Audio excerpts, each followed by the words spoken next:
Today in Europe. This is the time of day when the Columbia Broadcasting System calls in its CBS correspondents in important world news centers for reports direct from Europe and sometimes direct from our own capital city. Now, tonight we're going to take you first to the British capital for a report from Edward R. Murrow, who is the chief of Columbia's European staff, and then to Washington, D.C., where the State Department in Washington is making news tonight. We shall hear about that news from CBS representative in Washington, Albert Warner. But first, London. Go ahead, London. This is London. Here is a dispatch from Bill Henry, Columbia's war correspondent with the Royal Air Force on the Western Front. Mr. Henry was particularly interested in the difference in the uniforms worn by the British and French. He says the bluish-gray uniforms of the Royal Air Force look pretty tame alongside all the varieties of military haberdashery worn by the French. And the French seem to have all except the oldest graybeards in one sort of uniform or another. But he says the difference in color of the uniforms has no bearing on the friendliness of the Allied forces. The French and British have become friends.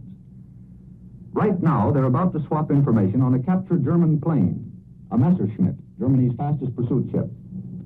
The British airmen have noticed that no Messerschmitt has been sent up to attack them in their nightly flights over Germany. They wonder if the reason is that the speedy Messerschmitts are hard to handle at night. They hope to know soon, for both French and British pilots are going to put the captured ship through a series of tests. Men who visited the Maginot Line recently have come back with reports that the French have collected many trophies from their advance into German territory.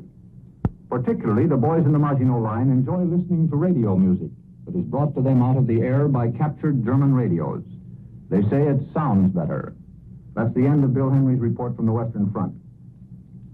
It's announced here tonight that the King has decided that in view of the outbreak of war, the usual Armistice Day service at the Cenotaph and elsewhere will not be held this year. In view of the risk of confusion with the air raid warning signals, it will not be possible to signal a 2-minute silence as in previous years. November 11th, however, will be observed as Poppy Day by the British Legion.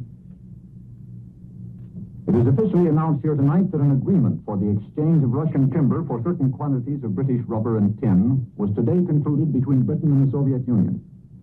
The agreement takes the form of a barter transaction, the values of the commodities to be sent to Russia being absolutely equivalent to those received from Russia. According to the Press Association, many members of Parliament feel that this move will create astonishment and probably annoyance in Germany, and will have important effects in other countries.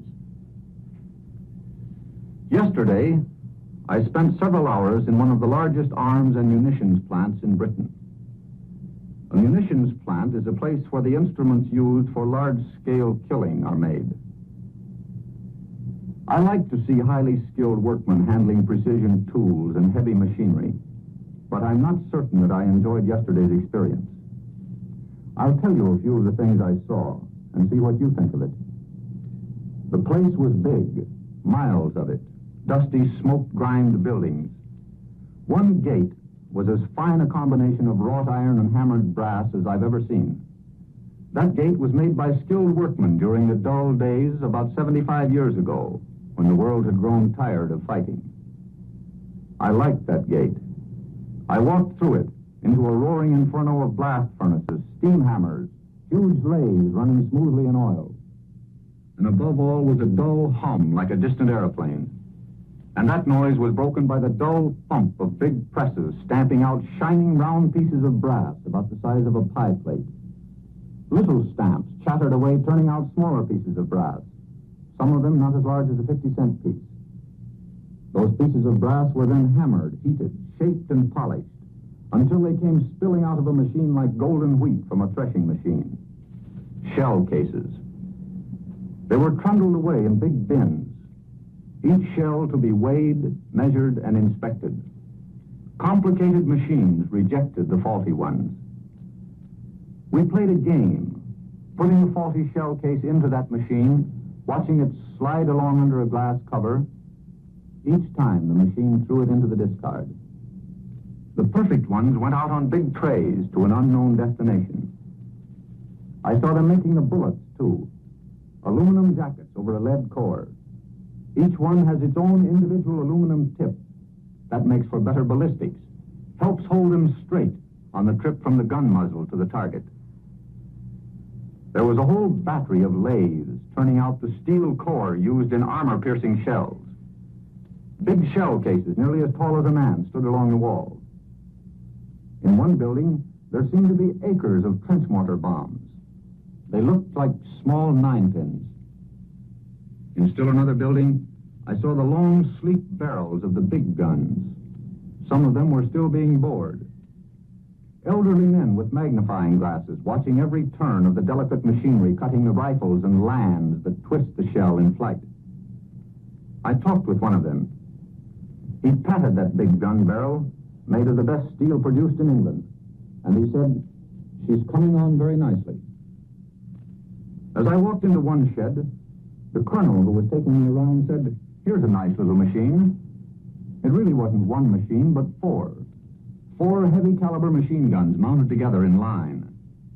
They're for use against low-flying planes and are fired simultaneously. I spun the elevating wheel. The action was as smooth and easy as a sewing machine. The whole thing was beautifully finished, no rough edges. The color scheme was black and gray and gleaming steel. There were tremendous armor-piercing bombs. Low, nasty little anti-tank guns mounted on wheels. I can't tell you how those guns fire, how fast or how far, but I can tell you that the gunner sits on a comfortable leather-covered seat. All the machines in that factory and the things they produce were interesting. But the men and boys interested me more. They seemed to be just the ordinary, calm, courteous, unhurried British workmen. There was no sense of tension, no atmosphere of excitement or haste. They might have been workers in a steel mill in Pittsburgh or an automobile factory in Detroit. In fact, one of them, hearing my American accent, pointed out to me one machine that had been bought in America years ago. "I don't suppose this place is quite as well organized, as neat and tidy as your American automobile factories," he said. "It's all sort of higgledy-piggledy. But you know, this place is old and has just sort of grown from one war to the next."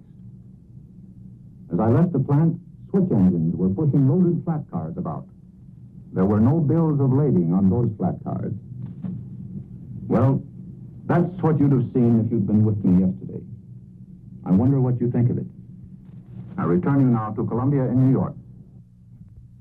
And now, in a moment or two, we are going to switch you to Washington, D.C. to hear the news from Albert Warner. You know, a few moments ago, there was a report that Sweden and Norway, in concert with Finland, had suggested to the United States joint overtures to Soviet Russia against immoderate dealings with Finland.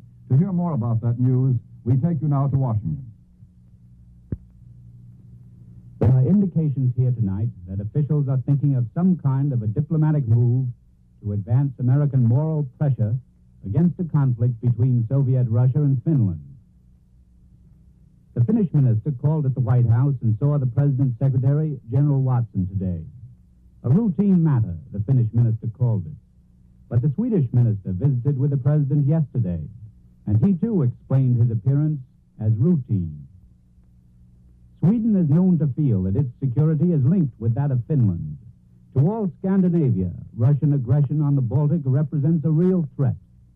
There is indication that Sweden and Norway and Finland, too, have suggested that some kind of moral aid from the United States should be forthcoming. In one well-informed official quarter, it was stated that the relations between Russia and Finland are developing a situation of which we can take cognizance. There has been a Finnish mobilization. The Finnish capital is being evacuated. Soviet troops are near the Finnish border. The President has made appeals for peace, and he has sought to rally moral pressure against the use of force in other situations where conflict was imminent. In this case, the administration has added incentive for action. The popularity here of a small, peaceful country, a threat to no one. Moreover, the only country in Europe which has paid its World War debt to the United States. Representative Voorhees of California spoke for a good deal of congressional sentiment when he told me today that Russian aggression would be the most indefensible act imaginable.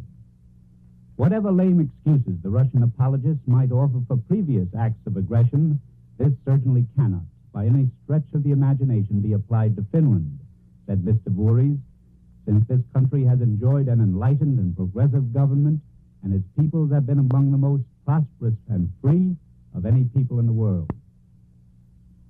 All this does not mean that a move from Washington is actually decided upon, but officials are seriously examining the situation. What is needed is more definite information as to just what demands, if any, the Russians are making and what implication of force may lie behind them. Another development here is the increasing concern for all small neutrals. Visitors at the White House report the presidential interest in the economic situation of such countries as Switzerland, Holland, Sweden, and Norway. The United States has been centering attention on building up relationships with the neutrals of the Western Hemisphere. But it would not be surprising if attention later should also go to neutrals elsewhere. A sharp turn has been recorded in the neutrality debate in the Senate. Speeches are becoming increasingly frank and more biting. When I listened from the radio press gallery today, the change in the tone on the floor from a week ago was pronounced. For example, Hitler now is being frankly attacked. And with equal bluntness, so-called warmongering in this country is being assailed. And it is being frankly charged that the issue of a repeal of the arms embargo is whether we want to step out and help Britain and France. Senator Burt, the Nebraska Democrat, speaking for repeal of the embargo, said the embargo favored Germany. He could not stand for that, he said, because Hitler had persecuted Catholics and Jews, blotted out individual freedom, flouted law and morality, and devastated Poland. Must we close our ears and our eyes, he said. On the other side, Senator Clark of Missouri, a Democrat who defends the arms embargo, charged the administration with concealing under the neutrality bill its wish to help Britain and France. He attacked Assistant Secretary of War Johnson, who happens to be a fellow ex-commander of the American Legion. He said Johnson made a speech which was an idiotic, moronic, and unpatriotic attempt to inflame the public with a spirit of war. Clark said there was no such thing as the limited emergency proclaimed by the president. He called it disquieting. He accused Senator Pittman, chairman of the Senate Foreign Relations Committee, of being a turncoat who once supported the embargo and now fights it. We return you now to New York. And now in New York, let me tell you that the news from Rome tonight is that the inspired Italian press is continuing its bitter editorial campaign against Soviet Russia. That newspaper, owned by General Italo Balbo, says Italy never has lowered her anti-communist flag, and another paper assails the Russian establishment of Soviets in Polish territory. Let me remind you that at 8:55 p.m. Eastern Time, CBS presents the nightly broadcast of Elmer Davis and the news. This is the Columbia Broadcasting System.